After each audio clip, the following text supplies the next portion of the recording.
In Kosoro village, Nigeria, everyone loved meat. Almost every person looked big and strong, some even a bit too big, because they ate meat nearly every day. Why? Because the meat was very cheap. Word spread quickly. People from neighboring villages and rich travelers in fancy cars drove here just to buy from Emmanuel's butcher shop. Emmanuel was the only butcher in the village. His meat was always fresh, soft, and cheap. But something felt wrong. No one knew why the meat cost so little. No one understood why Emmanuel only worked at night, cutting and wrapping meat while everyone else slept. Soon, people started whispering. A few careful villagers stopped buying from him. They said maybe he mixed cow meat with something else, something dark or bad. But most people were too scared to speak up. One evening, two men, Baba Kazim and Musa the tailor, sat under an old Iroko tree, talking quietly. "Isn't Emmanuel's meat too soft?" Musa asked, rubbing his chin. "It has no bones, nothing like real goat or cow." "You're right," Kazim said. "Goat meat still has some chew. This one feels like soft mashed yam." They decided to find out the truth. They planned to wake up early and watch Emmanuel's shop before anyone else arrived. Just before sunrise, while the roosters were still silent, Kazim and Musa crouched by the butcher's door with bowls of hot pap. Emmanuel appeared soon after, carrying a dark jute sack and jingling keys. "Oh, friends. Early birds get the best meat, right?" he said with a big grin. "Yes," Musa said.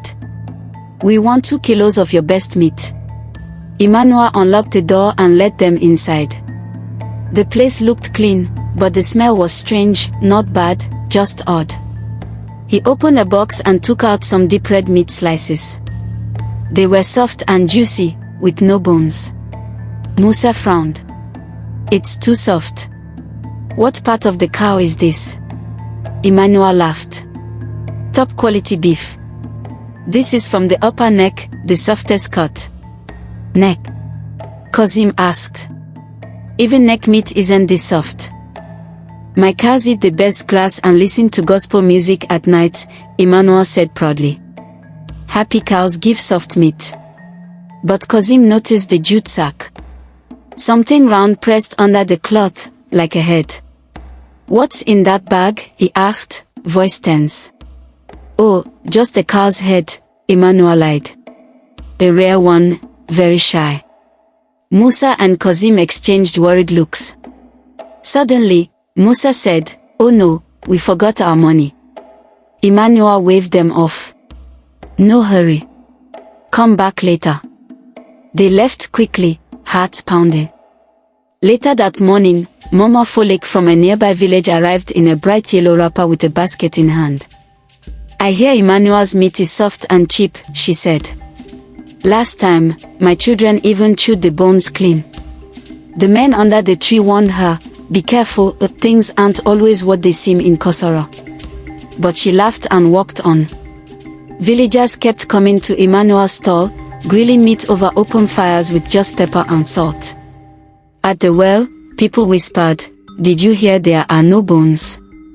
What else could it be?" But most ignored the rumors. The taste and price were too good. Then came Easter Sunday. The village was full of prayers, laughter, and food. Almost every woman said, "I must buy from Emmanuel today. His meat feels like ripe banana, soft, fresh, and cheap."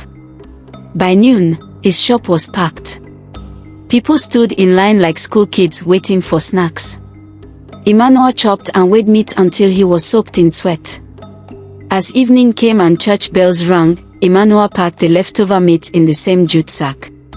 He carried it to the market and bought a big watermelon. In all the busy moving, he left the jute sack on a bench and walked away with the fruit. 15 minutes later, the watermelon seller noticed the sack. "Whose is this?" she asked. No one answered.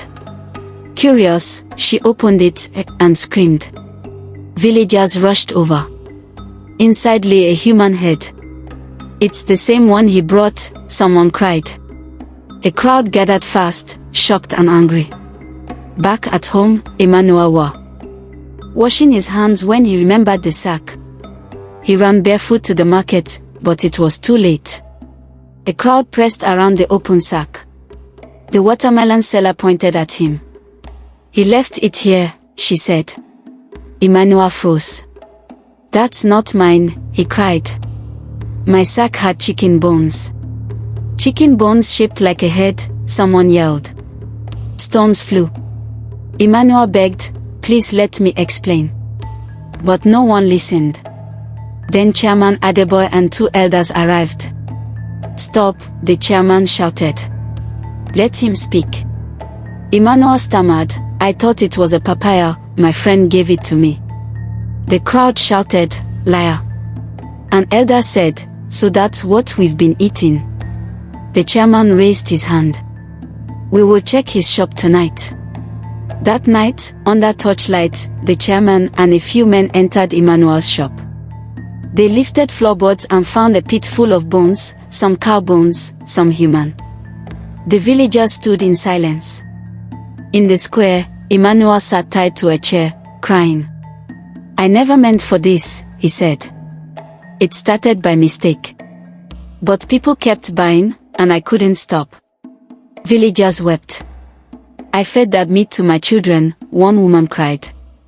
"No wonder it was so soft," another whispered. That night, they burned Emmanuel's butcher hut. The flames lit the sky. People prayed and cried.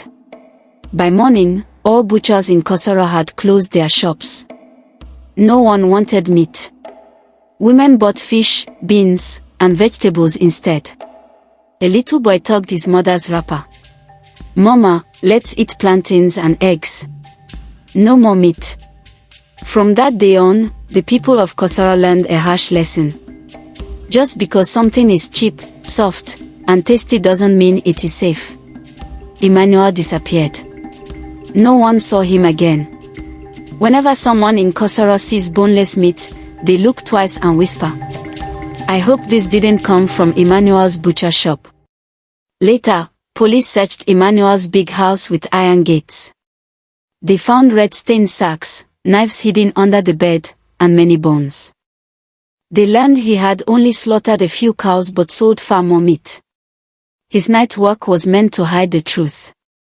The villagers of Kosoro took away 3 hard lessons. Not everything cheap is good. Things that look fine on the outside can hide horrors inside. If you don't ask questions, you may end up regretting. Thank you for watching.